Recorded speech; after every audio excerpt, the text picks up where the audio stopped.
and we tried to do bigger and bigger distance in temperatures of, let's say, 11 degrees. Lynne swims in Antarctica, Bering Straits, Magellan, fascinated us because it showed us what's possible. So we started pushing the envelope on our side. I had an opportunity to go to Antarctica on some kind of an expedition early 2008, and I got hold of the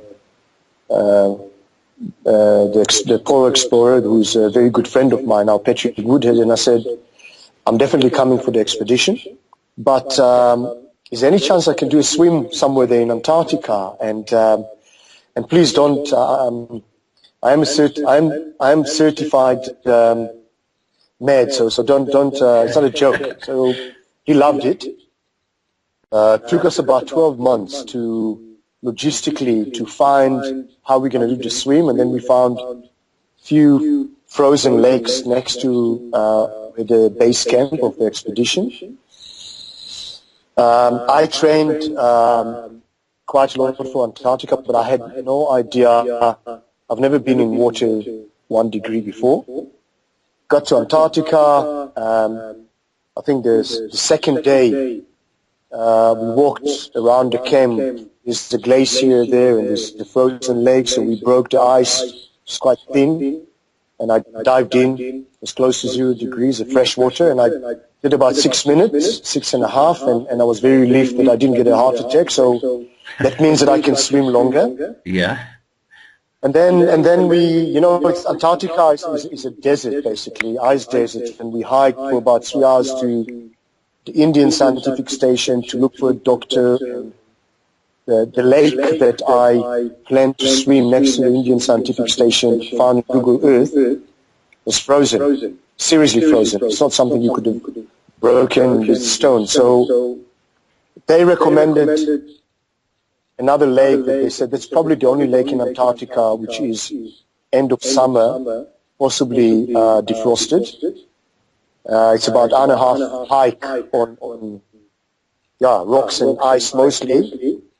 So the next day we took the whole gang and a doctor, and we found a lake, set up a course of a kilometer. I wanted to do a mile, but in hindsight I probably could have done a mile, but it was my first ice swim, so I dived in and did a kilometer.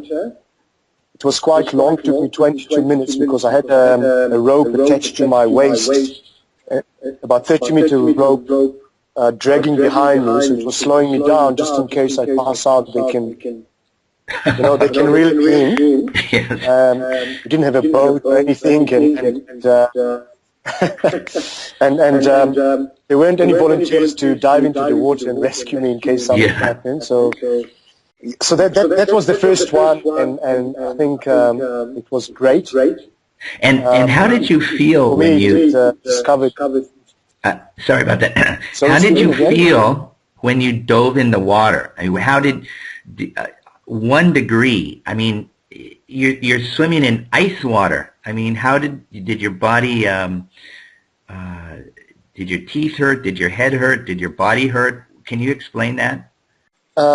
It's actually very interesting that sometimes diving into 8 degrees or 11 degrees is colder than 1 degree, because when you dive into 11, 12 degrees, it burns your skin. You feel it at the skin level, and it really hurts. When you dive into 1 degree, your skin your nerves go into shock, immediate shock.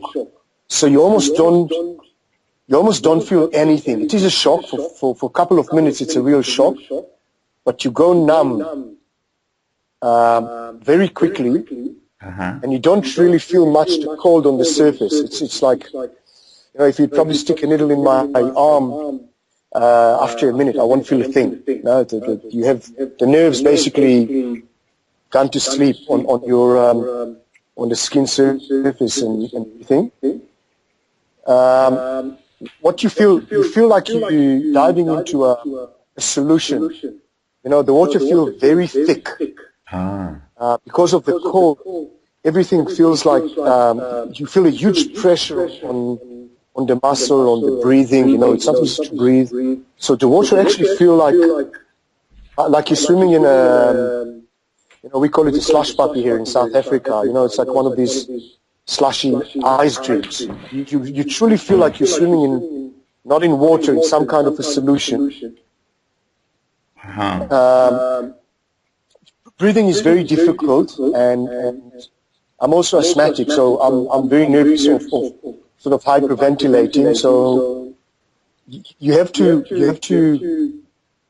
get into a rhythm with your breathing before you start pushing yourself in terms of speed or anything like that. But once you get your breathing right, it's a swim. It's almost like you're swimming uphill. Really? You're very heavy. And then after about 10 minutes, the cold starts to get inside. And then it becomes quite unpleasant, but you kind of close your eyes and carry on until... Wow. Yeah. And then, so you finish your 1 kilometer swim, and you walk out of the ice-cold water. Then how do you recover? What is the... of course, they wrap you up in towels and they get you dry, but really, how long does it take you to recover from that kind of swim? The recovery is I think I'll compare it to childbirth, that like nothing prepares a woman, okay? No stories and whatever prepare a woman for the pain of and whatever happens in a childbirth. I've got 4 kids, so my wife tells me that. Yeah. And I think that, when I came from Antarctica, and then I swam in Zurich with Andrew, which was much harder to swim, and it doesn't matter how much I told everyone how unpleasant the recovery is.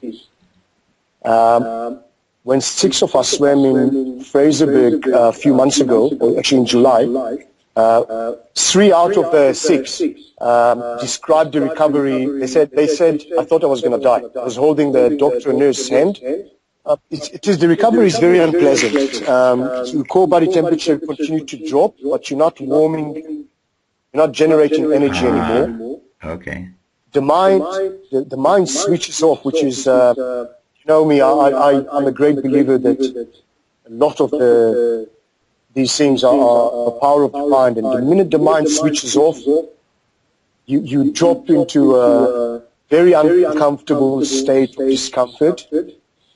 I describe it as sort of an out-of-the-body experience. You literally feel like you're floating somewhere there. You feel extremely uncomfortable. You feel like throwing up. And that takes about 20 minutes. And then your body sort of calms down, and then you start to recover. So the real recovery starts after about 20 minutes. In the first 20 minutes, your core body temperature still goes down. More blood from your core goes to extremities, comes back to your core, much colder. So you feel like you're still in the water for about 20 minutes, which is very uncomfortable. But, half an hour or 40 minutes later, you're absolutely fine. You do feel like... you feel like you got hit by a bus, but you're not cold, and it's a very unpleasant experience. There's no way you can describe it. And then after Antarctica, you went back home, and you continued to do a great job at your company, Cadiz, and then you decided to go to Lake Zürich with Andrew. Most people go to Lake Zürich and swim in the summer. You went to Lake Zürich and swam in the winter. Can you describe that swim? Okay, part of my madness, which is quite contagious apparently, is to try and do an ice swim in every continent. and probably everywhere I go on a serious holiday. And I was actually going to do Lake Geneva because I've been there before in this winter, and I thought that would be a great place to break the ice. But logistically, I had friends in Zurich. You know Amanda Pickard, who lives in Zurich, and she's a great swimmer, and she organized a lot of stuff for us.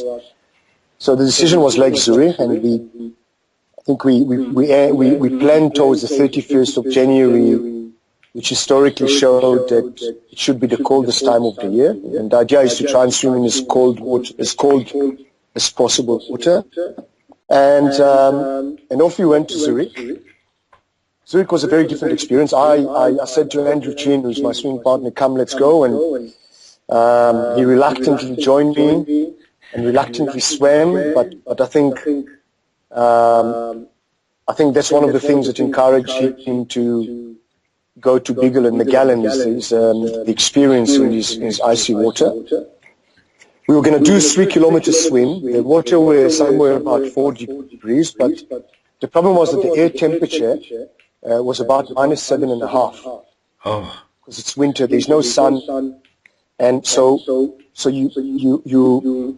you swim in water of 4 degrees, which is icy water, but when you breathe, you actually intake air straight into your lungs, core body, to -7.5. And it's a huge factor. We were going to swim 3 kilometers, but the day before we walked along. We walked 3 kilometers around Zurich Lake. It was freezing cold, and Andrew convinced me to do less. Thanks God. I don't think we could have done 3 at that. So we went in the next day.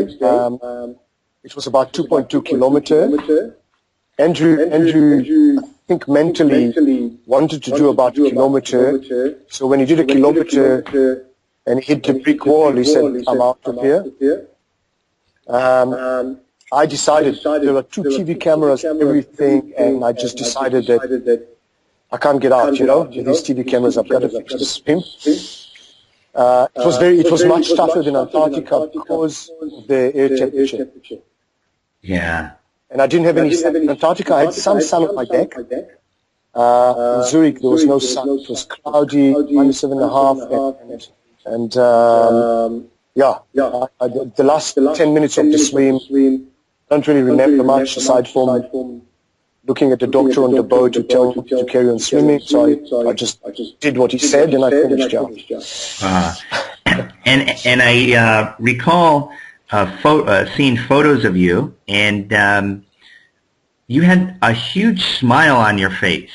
And then you took a warm shower, and you still had a smile on your face. But it had to hurt. It had to be unpleasant, correct? Yeah. After the swim? Look, I always smile when it hurts. I either close my eyes or smile. Okay. Bursting into tears is not an option. Otherwise, you can't dive in. But if you watch the video clip of Zurich,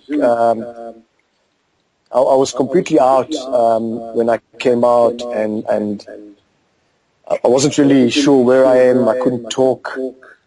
My core body temperature was about 29 to 30 degrees, and that's with the rectal thermometer, which means that it's a true core body temperature. Yeah. That's, usually, when people ask about this, I said, well, if you've got a child, when it goes down to 35 degrees, you rush into hospital, okay? With a doubt at 32 degrees, you have to be hospitalized. So we finished the swim at below that, at 30 degrees, which is a new territory. The medical doctors haven't really done huge research about people swimming in the water, coming out of that. As far as they're concerned, like Professor Lynne Cox, he tells me all the time, you should be dead. Okay, that's what he said. As far as I know, as a professor, you're dead. Okay, but this fascinates me because more and more people do that, and on the contrary, we're pushing the envelope. So, like anything else, there must be something there that we can probably do much more than we think we can. We're probably scared. It fascinates me, obviously. Yeah.